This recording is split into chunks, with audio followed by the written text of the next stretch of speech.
امکان ہے کہ اس سال کے انتخابات کا فیصلہ معیشت پر ہوگا۔ ووٹروں کی توجہ افغانستان کی جنگ پر نہیں ہے۔ صدر اوباما وہاں سے اگلے سال کے وسط میں فوجیں واپس بلانا شروع کر دیں گے۔ افغانستان سے فوجوں کو واپس بلانے کا سلسلہ اور اس کی رفتار وہاں کی صورتحال کو دیکھ کر متعین کی جائے گی۔ افغانستان کے لیے ہماری مدد جاری رہے گی، مگر یاد رکھیے کہ یہ مرحلہ شروع ہوگا، کیونکہ غیر معینہ مدت کی جنگ نہ تو ہمارے مفادات پورے کرے گی نہ ہی افغان عوام کے۔ افغانستان اوباما انتظامیہ کی خارجہ پالیسی میں سب سے اہم ہے۔ کوئنیپیاک یونیورسٹی کے پیٹر براؤن رائے عامہ کے جائزے کرتے ہیں۔ وہ کہتے ہیں کہ افغانستان میں امریکی افواج کی ہلاکتوں میں اضافے کے باوجود امریکہ میں جنگ کی حمایت برقرار ہے۔ حیران کن بات یہ ہے کہ جو لوگ صدر اوباما کی جنگی حکمت عملی کی حمایت کرتے ہیں وہ ریپبلکن ہیں اور قدامت پسند ہیں، جو شاید ان کے کسی اور ایجنڈے کی حمایت نہیں کریں گے۔ اگر ریپبلکنز ان انتخابات میں اکثریت حاصل کر لیتے ہیں تو ایک محدود مدت کے لیے افغان جنگ کی حمایت مضبوط ہو جائے گی۔ امریکن یونیورسٹی کے ایلن لیچمن کہتے ہیں کہ اگر ڈیموکریٹس نے فوجوں کی واپسی پر زور دیا تو اس سے کانگریس میں اختلاف بھی پیدا ہو سکتا ہے۔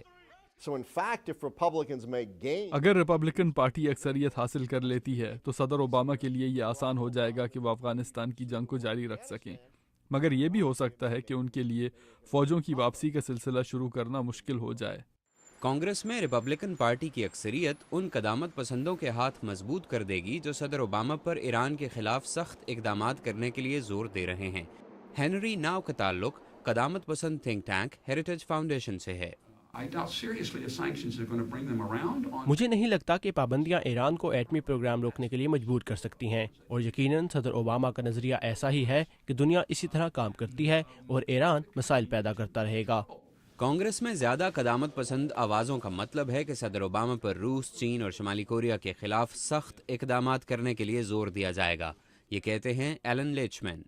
ان کی قوت بڑھ جائے گی اور وہ صدر اوباما پر دباؤ ڈالیں گے کہ وہ صدر جارج ڈبلیو بش جیسے ہو جائیں، یعنی زیادہ یک طرف سخت اور فوجی طاقت استعمال کرنے کے حامی۔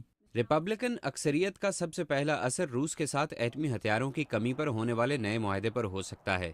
سینٹ سے کسی بھی قسم کی پابندی منظور کرانے کے لیے 2/3 اکثریت کی ضرورت ہے اور حالات غیر یقینی ہیں۔